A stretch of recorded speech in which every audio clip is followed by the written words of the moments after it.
સરકારી સહાય આપવાના નામે કૌભાંડ આચરનાર આરોપીને નવસારી પોલીસે કરી ધરપકડ।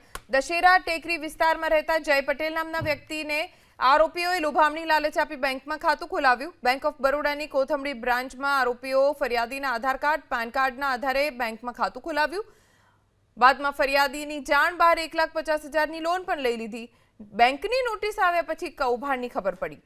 વારંવાર નોટિસ આવ્યા બાદ જય પટેલે આખરે ટાઉન પોલીસ સ્ટેશનમાં ફરિયાદ નોંધાવી, જેના આધારે પોલીસે 2 આરોપીને ઝડપી લીધા। હજુ 2 આરોપી વોન્ટેડ છે। પ્રાથમિક તપાસમાં આરોપીઓએ 35 થી વધુ લોકો સાથે 55 લાખથી વધુની છેતરપિંડી કરી હોવાનો ખુલાસો થયો।